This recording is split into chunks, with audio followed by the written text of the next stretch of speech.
My name is Elena Vasquez, and for more than 3 decades, I have carried a story that I have tried, with every fiber of my being, to bury deep in the earth of the Great Smoky Mountains where it was born. Back then, I was just a quiet woman with a second-hand camera and a tendency to wander trails that most people never bothered to find. I never expected to witness a woman meeting Bigfoot face to face, let alone capture the moment in a photograph. But the real story, the one that has defined the quiet corners of my life ever since, began the second they noticed me watching. What happened next was so sudden, so impossible, that I have spent years trying to convince myself it could not have been real. Now, for the first time, I am ready to tell everything. What I am about to tell you will change everything you think you know about what exists in the remote forests of the Appalachian wilderness. In April of 1993, I was 28 years old, working a steady but unfulfilling job as an electrical technician for a power company based in Knoxville, Tennessee. The work was precise, logical, and paid the bills, but my true passion had always been exploring the isolated trails of the Great Smoky Mountains and the surrounding wilderness areas. On weekends, I traded my work uniform for hiking boots and my toolbox for a 65-liter backpack, heading off to places where the silence was so complete it felt like a physical presence. That spring, I had saved up 2 weeks of vacation and planned a solo expedition through the most remote sections of the Smokies, a trip I had been meticulously planning for months. My itinerary was ambitious. I intended to follow some old logging trails that had been officially abandoned in the 60s, exploring areas that did not appear on conventional tourist maps. My 1988 Chevy S10 pickup was loaded with supplies for 10 days, a sturdy North Face tent, a 0-degree sleeping bag, my reliable Coleman stove, bags of dehydrated food, a water purifier, and most importantly, my photography gear. Photography was my other great love. Ever since I was a teenager, I documented my hikes with a Canon AE-1, a sturdy and reliable 35mm camera I had bought used in 1986. I always carried several rolls of Kodak Gold 200 film for color landscapes and Tri-X 400 for black and white shots, which I felt captured the timeless, moody character of the mountains better than anything else. My prized possession was a Canon 300mm telephoto lens that had cost me 3 months' salary, but it was worth every penny whenever I managed to capture a black bear sow with her cubs or a wild turkey in full display from a safe distance. It was a Tuesday, April 13th, when I left my small apartment in Knoxville at 5 in the morning. Interstate 40 was a ribbon of empty asphalt at that hour, and soon I took the exit toward the winding mountain roads heading south. I stopped in Bryson City, North Carolina, to have breakfast at the Smoky Mountain Diner, a classic establishment where the biscuits and gravy were legendary.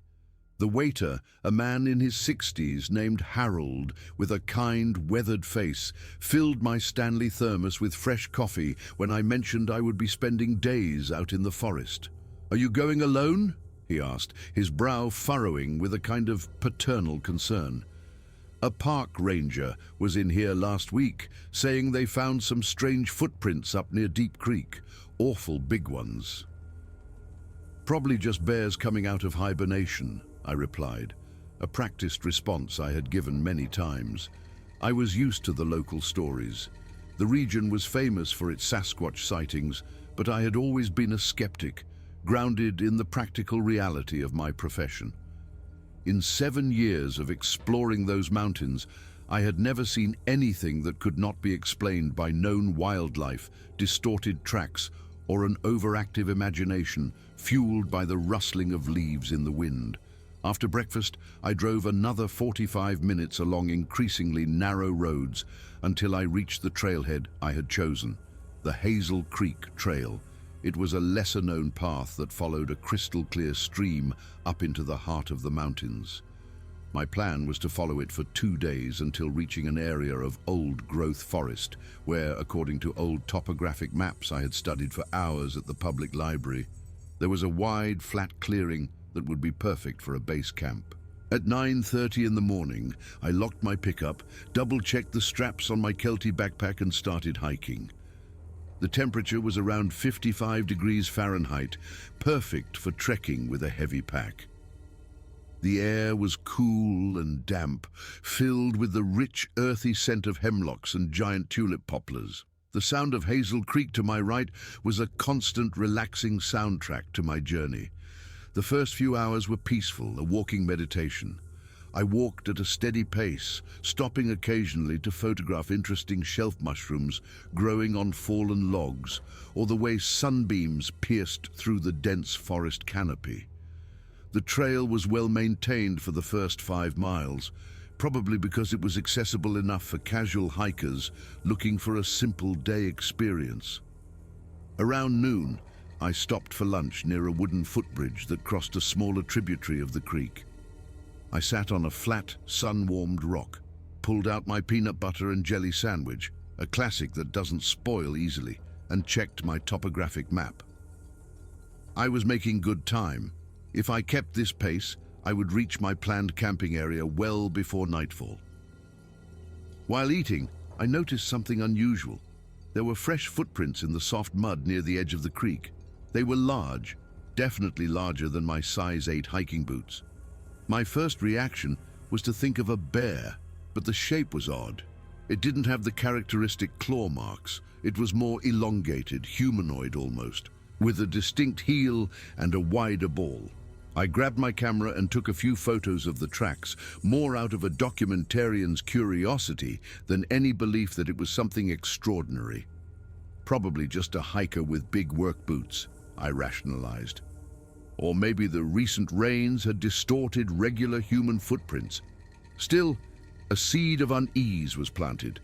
I continued my journey, and as I expected, the trail became less defined after the 10-mile mark. This was where casual hikers turned back and only the more experienced continued on. The vegetation grew denser, and I occasionally had to step over massive fallen logs blocking the path. It was exactly the kind of wild, untamed environment I loved. By 4 in the afternoon, I started looking for a place to set up camp for the night. I wanted to find a spot before it got completely dark, since setting up a tent in a dense forest using only a headlamp was always a challenge. That is when I heard it for the first time. A strange sound, like a distant scream, echoed through the mountains. It was not a bear. It was not a bobcat or a cougar. It was something I had never heard before in all my years in the wilderness. I froze, my hand instinctively going to the strap of my camera bag, trying to pinpoint the direction and distance. The sound came again, more prolonged this time. It was guttural, powerful, yet it had an almost melodic, mournful quality. The hairs on the back of my neck stood up. The sun was low on the horizon, casting long, eerie shadows across the massive trunks of the old hemlock trees. I decided to pick up the pace and find a campsite quickly. 15 minutes later, I found a small clearing about 100 yards off the trail with relatively flat ground and a partial view of the valley below. I set up my tent quickly using the last light of the day.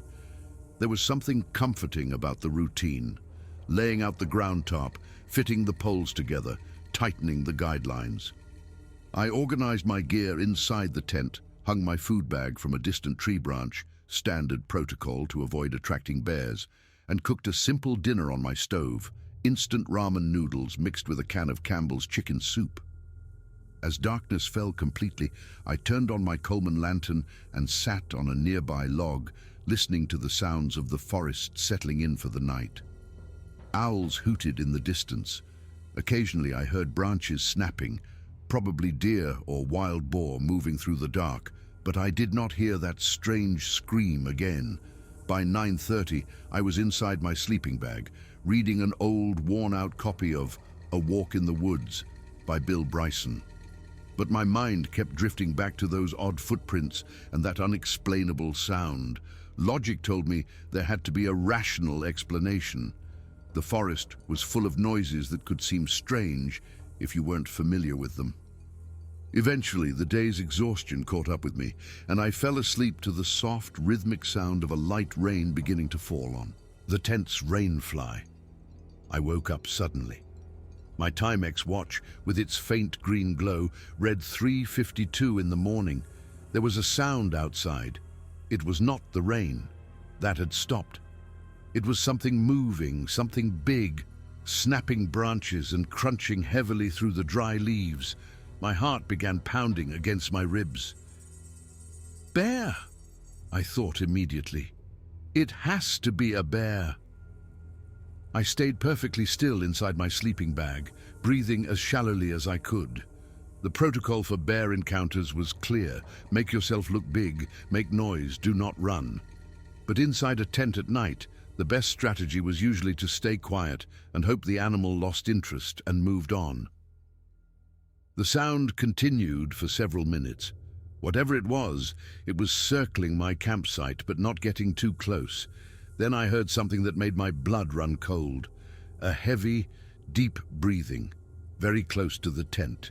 It was not the snuffling, grunting sound of a bear. It was different, more controlled, more deliberate, like the slow, deep breaths of a large man, but with a resonance that seemed to shake the very air. I remained frozen for what felt like an eternity, another 20 minutes, until the sounds of movement and breathing finally faded away into the forest. It took another hour for my heart to slow enough for me to fall back into a fitful sleep. When the morning sun finally lit the forest, I cautiously unzipped the tent and stepped outside. The first thing I noticed were the footprints. They were everywhere around my campsite in the damp, soft ground left by the night's rain. They were enormous. I would estimate at least 17 inches long and 7 inches wide, and they were unmistakably shaped like a human foot, only on an impossible, monstrous scale. My scientific mind, the part of me that worked as a technician, tried to come up with explanations. Someone wearing special boots as a prank? But who would be wandering this deep in the forest at 4 in the morning to play a joke on a lone camper? And the steps were deep, indicating something extremely heavy. On top of that, there was clear toe spacing visible in some of the impressions, a detail that would be incredibly difficult to fake. I grabbed my camera and photographed the footprints extensively from several angles, placing my boot beside them for scale. I used an entire 36 exposure roll of film just on the tracks. If nothing else, it would be an interesting curiosity to show my friends when I got back to Knoxville, but I was deeply uneasy. Part of me wanted to pack everything up and head back to the safety of civilization. The other part, the curious part that drove me to explore isolated trails in the first place, wanted to investigate. Whatever had visited my campsite had headed north, farther up the mountain, in the opposite direction of the main trail. After a quick breakfast of granola bars and instant coffee, I made a decision. I would spend one more day exploring the area. If something else strange happened, I would head back. But large tracks, as unsettling as they were not a direct threat. Wild animals were naturally curious. It was likely that whatever it was had satisfied its curiosity and would not return. I stored my main photography gear in the tent, but kept a compact Olympus stylus camera that I always carried in my chest pocket for quick shots. I also brought binoculars, a compass, my Swiss Army knife, and extra matches. I decided to take a scouting hike within a few miles of my camp, mapping out the immediate area and seeing what I might find. I roughly followed the direction of the tracks, using my compass to maintain a north-northeast heading. The forest here was primordial, with hemlocks and tulip poplars hundreds of years old, their trunks so wide that 3 people holding hands could not wrap around them. There was something cathedral-like about these places, a reverent quiet broken only by the occasional raven call and the whisper of wind through the treetops. After about an hour of careful hiking, I reached a rocky ridge that offered a partial view of the valley below. That is when I saw, across a steep ravine, a figure. It was human, that much was clear. A woman, from what I could tell, wearing what looked like dark, practical clothing. She was standing in a relatively open area, surrounded by a few large boulders and fallen logs. Instinctively, I ducked behind a rocky outcrop and lifted my binoculars. Through the lenses, I could see the woman more clearly. She looked to be in her 50s, with graying hair pulled back in a practical braid and a worn brown field jacket. She had a green backpack at her feet, and she was waiting. Yes, she definitely looked like she was waiting for something or someone. My curiosity flared. I was so far from civilization that finding another person out here was unexpected. But what really captured my attention was her behavior. She kept glancing around nervously, checking a watch on her wrist, then looking toward the dense forest to the north. I decided to observe. It was not as if I was invading anyone's privacy. We were on public land, and I had as much right to be there as she did. Besides, there was something about the entire situation that felt strange. Who schedules a meeting in the middle of nowhere? I stayed there for about 15 minutes, and then I heard it again. That sound, the guttural call I had heard the day before, but this time it was much closer, coming from the same direction the woman was facing. The woman straightened immediately, and even from a distance, I could see that she was tense, expectant. And then, stepping out from the dense tree line, came something that made my world stop. It was tall. Incredibly tall. I would estimate around 7.5 feet, maybe even more. It was covered in dark brown hair that glimmered slightly under the filtered forest light. It walked upright like a human, but there was something primal in its movements, powerful but strangely graceful. Its arms were long, hanging nearly to its knees, and even from a distance through the binoculars, I could see the face. It was simian, but not quite like any primate I knew. The brow was pronounced, the nose flat, and there was an expression in those deep-set eyes. Intelligence. My hand trembled so much I almost dropped the binoculars. Sasquatch, Bigfoot. The creature that was supposed to be nothing more than legend, folklore, was there, less than 200 yards away, walking toward the woman with the graying braid. And the woman was not running. She did not look surprised. She was raising a hand, waving as if greeting an old friend. My hands were shaking so badly that I had to lower the binoculars and take several deep, ragged breaths. This was not possible. What I was seeing could not be real. But when I raised the binoculars again, the creature was still there, now standing about 20 feet from the woman, and they were communicating. I could not hear what was being said from my position across the ravine, but I could see the woman's lips moving. She was talking to it, and the creature, I struggled to even process what to call it, was responding with gestures, moving its massive hands in what seemed like deliberate patterns. At one point, it tilted its head, and I swear I saw what looked like a nod of understanding. My photographer's instinct suddenly kicked in through the shock.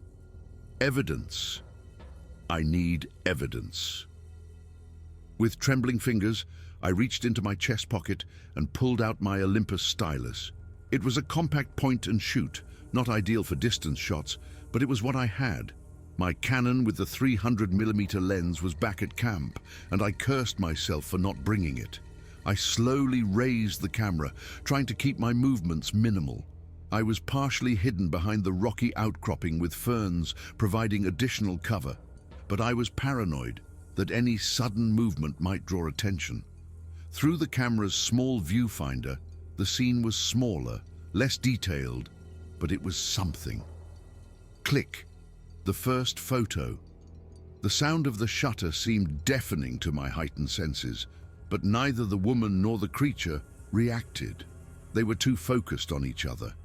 I took another photo, then another. The compact camera had a built-in flash, but I had made sure it was turned off. The last thing I needed was a bright flash giving away my position. Through the viewfinder, I watched as the woman reached into her backpack and pulled out what looked like a brown paper bag. She opened it and removed something. I could not quite make out what, even with the binoculars. Food, maybe. She held it out, and the creature took a step closer, reaching out with one massive hand. The hand. God. The hand was enormous, easily twice the size of a human hand, with thick fingers covered in coarse hair. But the way it moved, the dexterity with which it took whatever the woman was offering, spoke of a creature far more sophisticated than any ape I had ever seen in nature documentaries. The creature brought the item to its mouth, definitely food, and seemed to chew thoughtfully. The woman was talking again, more animated now, gesturing toward the valley below and then back toward the dense forest. The creature responded with a series of low vocalizations that carried across the ravine as deep, rumbling sounds. Not words, certainly, but there was a cadence to them, a pattern that suggested communication far more complex than simple animal calls. What happened next still gives me chills when I remember it. The creature suddenly stiffened. Its head snapped to the right. It was looking almost directly at where I was hiding. The woman noticed the change in its behavior immediately and turned to look as well. For one terrifying, heart-stopping moment, I was sure I had been spotted. But then the creature made a quick gesture, a dismissive wave almost, and returned its attention to the woman. Still, something had changed. The interaction became more hurried. The woman was talking faster, pulling out a notebook and showing the creature something on the pages. The creature studied it for a moment, made a few more gestures, then turned and began walking back toward the tree line. The woman watched it go, then began packing up her things quickly. I stayed frozen in my hiding spot for another 10 minutes after both had left. My legs were cramping, my heart was still racing, and my mind was absolutely reeling. I had just witnessed something impossible, something that defied every scientific understanding of what existed in these mountains. When I finally moved, I nearly stumbled. My legs were stiff, and I was not paying attention to the terrain. I nearly twisted my ankle on an exposed root, which snapped me back to attention. Getting injured out here alone would be catastrophic. The hike back to my camp took about 45 minutes. When I reached my campsite, everything was as I had left it. Though I found myself checking the perimeter nervously for fresh tracks, there were none. I sat down on the log near my tent and tried to calm my racing thoughts. The logical part of my brain kept trying to find alternative explanations. Could someone have built an elaborate costume? I had seen the Patterson-Gimlin film from 1967, the famous footage that Bigfoot enthusiasts claimed was real. Skeptics said it was just a person in a suit. Could this have been something similar? An elaborate hoax that I had stumbled upon? But the movement, the way it carried itself, the sheer size and proportions, creating a costume that convincing would be nearly impossible. And why? Why would someone go to such elaborate lengths out here, miles from any witnesses, meeting in secret? Hoaxers wanted attention, not privacy. No, what I had seen was real. I was certain of it, as certain as I had ever been about anything. I pulled out my notebook, a weatherproof field journal I always carried, and began writing down everything I could remember. The time, the location. I marked coordinates based on my topo map and compass readings, detailed descriptions of both the woman and the creature, the nature of their interaction, everything. If I was going to have photographic evidence, I needed detailed written documentation to go with it. The creature had been approximately 7.5 feet tall, I estimated, maybe slightly more, covered in hair that was dark brown, longer around the shoulders and upper back. The face was dark-skinned beneath sparse facial hair with a pronounced brow ridge and a flat nose. The arms were disproportionately long compared to human proportions. The chest was massive, barrel-like. The legs were thick and powerful. The woman, Caucasian, approximately 50 to 60 years old, graying hair in a braid, maybe 5'6" in height, medium build, brown field jacket, dark pants, possibly jeans, hiking boots. She had been carrying a green external frame backpack, likely a Kelty or similar brand popular in that era. She had seemed comfortable, familiar with the creature, showing no fear. I wrote for nearly an hour, filling pages with observations and questions. Then I turned to practical matters. If I was going to get better documentation, I needed a plan.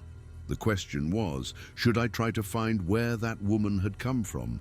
There had to be a vehicle somewhere. Another trail access point. If she was meeting regularly with the creature, she had to have a reliable way to get to that location.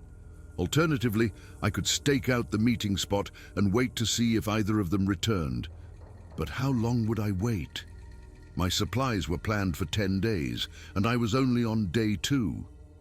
As I debated my options, I heard something that made my blood run cold. That call again. The guttural, otherworldly vocalization I had heard the previous evening and this morning. But this time it was different. It seemed closer, and it was followed by another call, slightly different in tone, coming from a different direction. They were communicating. There was more than one of them. I stood up quickly, instinctively looking around.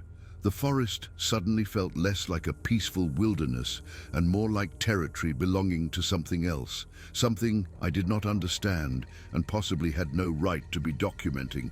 But I could not leave, not yet. This was too important. I made a decision. Tomorrow, I would move my camp closer to the meeting site I had observed. I would bring my proper camera equipment and find a better vantage point. If that woman returned, if the creature returned, I would be ready. I would get clear, undeniable photographs that would prove to the world what I had seen. That night, as I heated up a packet of freeze-dried beef stroganoff on my Coleman stove, I could not stop my hands from shaking. I had come to the Great Smoky Mountains looking for solitude and beautiful landscapes to photograph. Instead, I had stumbled onto something that defied everything I thought I knew about the world. The sun was setting, painting the sky visible through the canopy in shades of orange and purple. Somewhere out there in the darkening forest, creatures that should not exist were going about their lives, and one human at least knew about them and was keeping their secret. Now I was part of that secret too. The question was, what would I do with it? I barely slept that night. Every sound outside my tent seemed amplified. The rustle of leaves, the crack of distant branches, the occasional call of a night bird. Around 2 in the morning, I heard the calls again. 2 distinct vocalizations back and forth, like a conversation carried on across miles of forest. They were not threatening, just there. A reminder that I was sharing this wilderness with something extraordinary. At first light, I was already breaking down camp. I had decided to move closer to the observation point from yesterday, but not so close that I would be easily discovered. I needed to find a spot with good visibility of that clearing where the woman and creature had met, but with enough cover to remain hidden.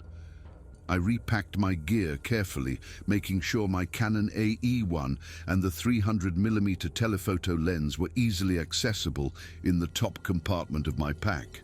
I had loaded a fresh roll of Kodak Tri-X 400 black and white film. It was faster than the color film, better for the low light conditions under the forest canopy, and the grain might actually add credibility to whatever I captured. Too crisp, and people might think it was faked. The hike to relocate took about 2 hours. I moved slower, more deliberately, constantly scanning for any signs of the creatures or the mysterious woman. I found my new camp location around 9 in the morning. It was a small, naturally concealed hollow about 150 yards from the clearing where I had witnessed yesterday's encounter, on the same side of the ravine this time. A fallen hemlock had created a natural windbreak, and the surrounding undergrowth was thick enough to hide my tent from casual observation. Most importantly, there was a position about 30 yards from the camp where I could set up and have a clear line of sight to the meeting area. Setting up took another hour. I wanted everything organized. Tent positioned for quick access but hidden from view, food properly stored, and most critically, my observation post prepared. I found a spot between two large boulders covered with moss where I could sit comfortably for extended periods. The gaps between the rocks and surrounding ferns provided excellent concealment while still offering clear sightlines. I set up my camera on a small tripod I had brought, positioning it so I could quickly adjust for different angles. Next to it, I placed my binoculars and my notebook. By 11 in the morning, I was in position. And then I waited. Stakeouts, I quickly learned, are brutally boring.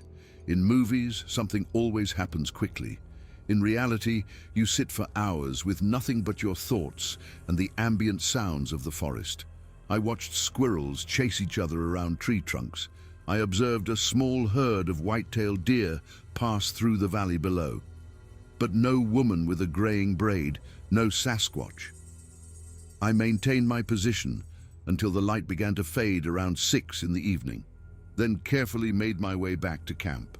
My legs were stiff, my back ached, and I had nothing to show for it except some decent photos of deer. Day 3 followed the same pattern. Up at dawn, observation post by 7 in the morning, waiting until dusk, nothing. I began to wonder if I had been wrong about this being a regular meeting spot.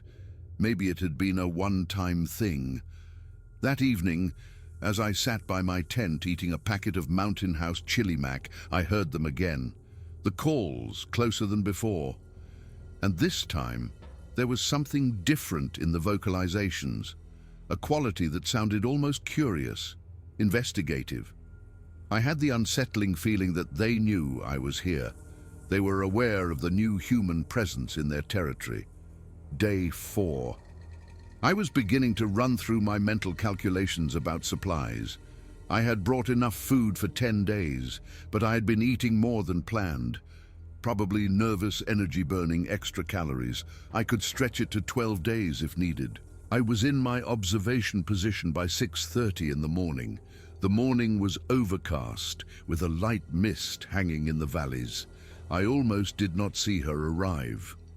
The woman with the graying braid appeared around 8 in the morning, emerging from the western trail.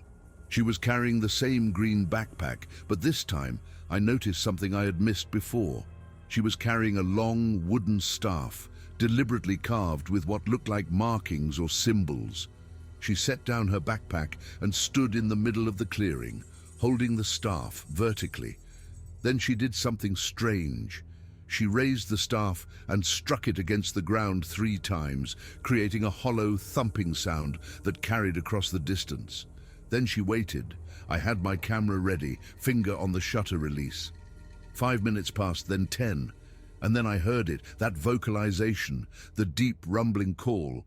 But this time it came from very close to my position. I froze.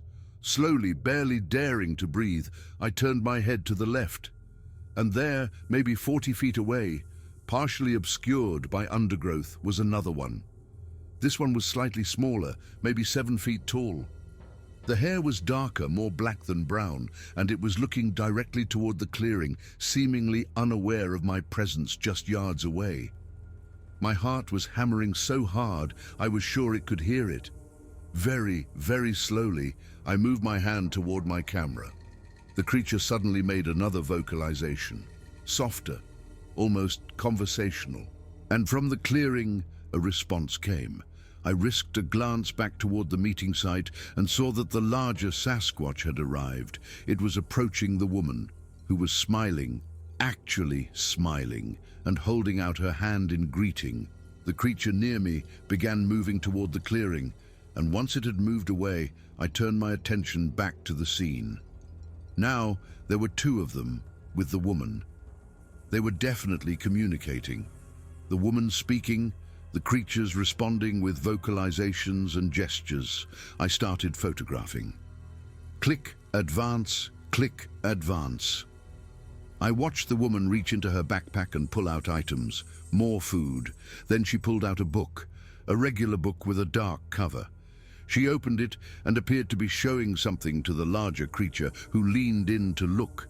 The smaller one moved closer as well. This was beyond anything I had imagined.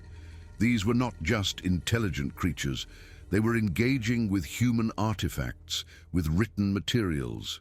The interaction continued for about 20 minutes. At one point, the larger creature gestured toward the forest to the north, and the woman pulled out what looked like a topographical map. They appeared to be discussing something specific, tracing routes on the map. Then something changed. The smaller creature suddenly went rigid, its head snapping in a direction to the east.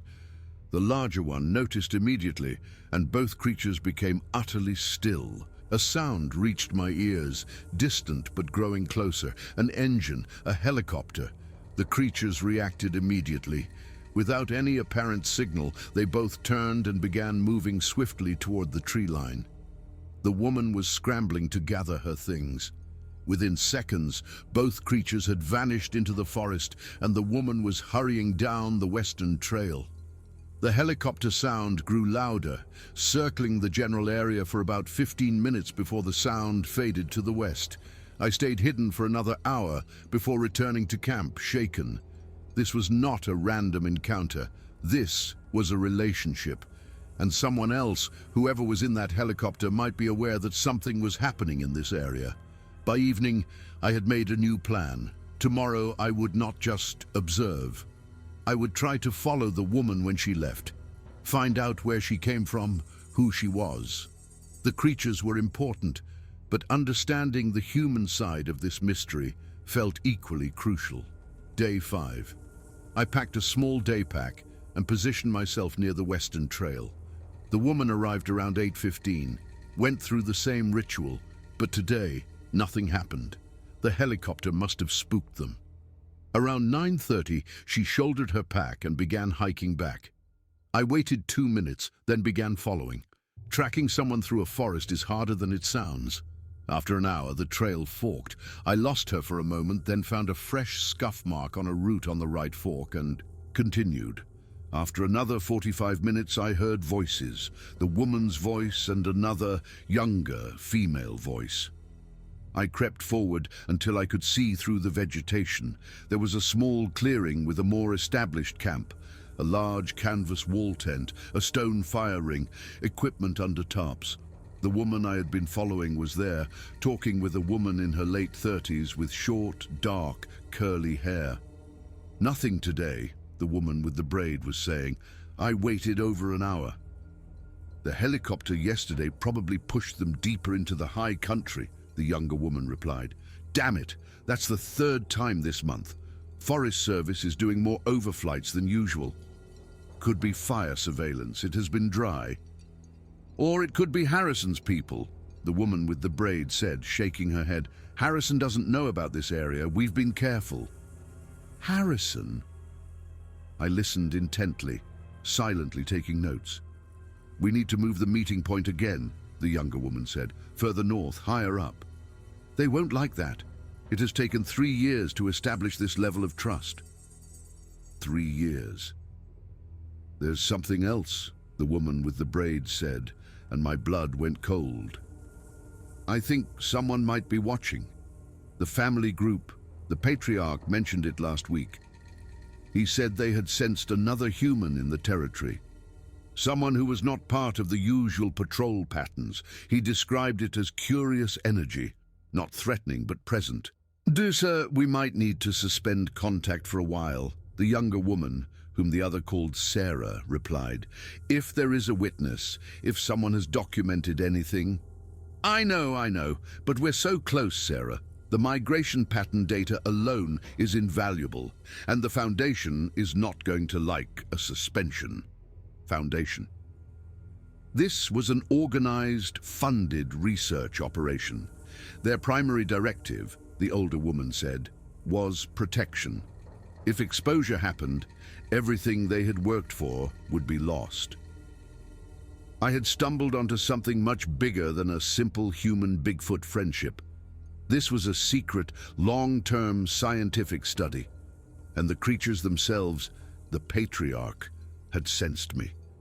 The thought was simultaneously thrilling and terrifying. After about 20 minutes, the woman with the braid left, and Sarah made a coded radio transmission. Grey Fox to Den. Status update.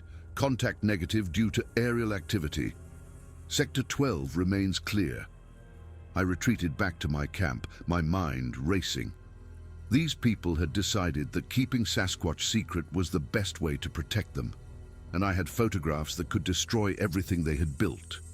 When I reached my camp, I pulled out the 3 rolls of exposed film from my pack. These small canisters contained evidence that could prove Sasquatch existed, but they also contained evidence that could endanger an entire species.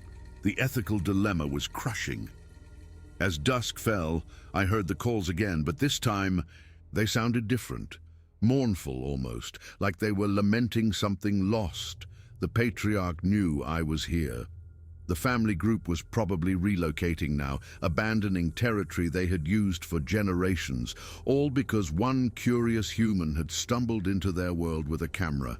The weight of it was overwhelming. Days 6 and 7 passed in a blur of internal debate. I stayed at my camp, no longer venturing out for surveillance. It felt wrong now. On the evening of day 7, I was writing in my journal by lantern light when I heard a sound. Not the distant calls, but something closer. Heavy, deliberate footsteps approaching my camp. My first instinct was fear, but I forced myself to stay calm, to remain seated. The footsteps stopped about 30 feet away, just beyond the circle of lantern light. I could hear deep, measured breathing. Then a voice, a low, rumbling vocalization with a questioning tone. "Hello?" I said, my voice barely a whisper. "I won't hurt you, I mean no harm." Silence. Then another, more contemplative vocalization. Slowly, I reached down and turned off the lantern. My eyes adjusted to the darkness, illuminated only by a half moon. And then I saw it. The larger Sasquatch, the patriarch, was standing at the edge of my camp. In the moonlight, its dark hair seemed almost silver. Its intelligent eyes were fixed on me. We stayed like that for what felt like an eternity. This was not an aggressive encounter. This was an assessment. "I saw you," I said quietly. "I saw you with the woman. I took pictures. I do not know why I confessed. It just felt necessary. I don't know what to do with them." The creature tilted its head, and I would swear on everything I hold sacred that it understood me. It took a step closer, then another, stopping about 15 feet away. I could smell it, an earthy, musky scent, like wet soil and hemlock bark. Then it did something extraordinary. It reached behind its back and pulled out a branch that had been deliberately stripped of smaller twigs and bark, creating a pattern. The creature held it out toward me. I stood up slowly and took a step forward, then another, until I was close enough to take the branch. Our fingers nearly touched as I grasped it. The moment I had it, the creature made a soft, almost gentle sound. And then it turned and walked away, disappearing into the forest with impossible silence. I stood there holding the branch, shaking. It was a gift, an acknowledgement, a message. I spent the rest of that night examining it. The pattern stripped into it was not random. It formed a repeating sequence. 3 marks, then 2, then 3 again. It was clearly intentional, made with purpose and thought. This was not just an intelligent animal. This was a thinking, creating being. And I held in my pack photographs that could bring its entire world crashing down. By morning, I had made my decision. Day 8. I broke camp for the last time, leaving no trace. But before I left, I took the 3 rolls of exposed film from my pack. One by one, I pulled the film out of the canisters, exposing it completely to the bright morning light. 108 photographs of evidence rendered useless in seconds. As the film curled and degraded in the sunlight, I felt not regret but relief. This story was not mine to tell, not in that way. I kept only the branch. The hike back to my truck took most of the day. The drive back to Knoxville was long and contemplative. I stopped at the Smoky Mountain Diner where Harold remembered me. "How was your trip, dear?" he asked. "Did you get some good pictures?" "Not the ones I expected," I replied honestly. "But it was enlightening." He smiled knowingly. "The forest has a way of showing us what we need to see, not always what we want to see." Back in my apartment, the branch went on a shelf in my living room. About 6 months later, in October of 1993, I received a package with no return address, postmarked from Bryson City. Inside was a small press academic book, The Hidden Wilderness, Cryptozoology and Conservation Ethics by Dr. Robert Crawford.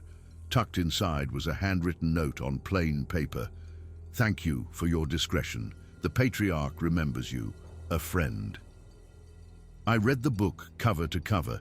It was about the ethics of searching for unknown species, but reading between the lines, it was clear the author knew more than he was saying.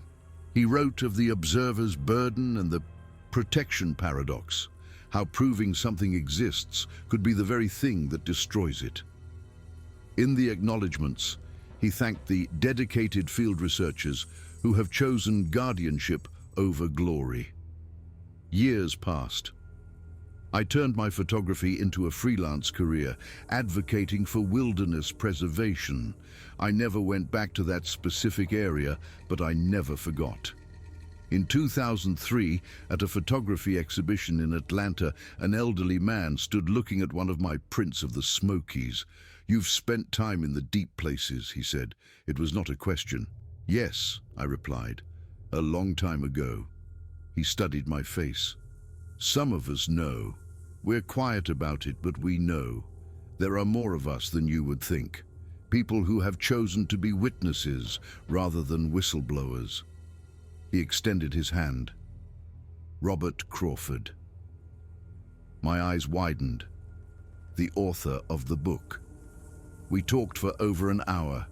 He confirmed there was an organized effort to study and protect Sasquatch populations, funded by a coalition of conservation groups and private donors.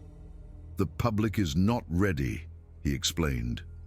"Maybe someday, but right now, proof would mean destruction." Before he left, he said something I have never forgotten. "You were given a gift, not the branch, though that was part of it. The real gift was the knowing. You have been acknowledged by them. That is not a burden, Eleanor. That is an honor." Now, in November of 2025, I am 60 years old. The branch still sits on my shelf, weathered, but still showing those deliberate marks. I have spent 3 decades using my photography to advocate for keeping old-growth forests protected, for maintaining roadless areas where things we do not fully understand can continue to exist. I never regret destroying those photographs. They would have proven nothing in the end, but destroying them meant that a family of intelligent beings could continue to live undisturbed, could continue to trust the few humans who had earned that trust. The world has changed so much since 1993. It is harder for them to stay hidden, I am sure, but somehow they manage, because there are still places too remote, too rugged, too wild for our technology to fully penetrate, and because there are people, researchers, forest rangers, hikers like me, who have become guardians of their secret. This is my story. I have written it down finally after 32 years. I do not expect you to believe it, but I hope it makes you think twice before demanding proof, before insisting that every mystery be solved. Some things deserve to remain in the shadows. Some beings deserve to live undisturbed. And some secrets are kept not out of fear or deception, but out of love and respect. The branch sits on my shelf still, a reminder of the night a legend reached out to a frightened human and said, "Without words, we see you too." And that was enough. That was everything. That was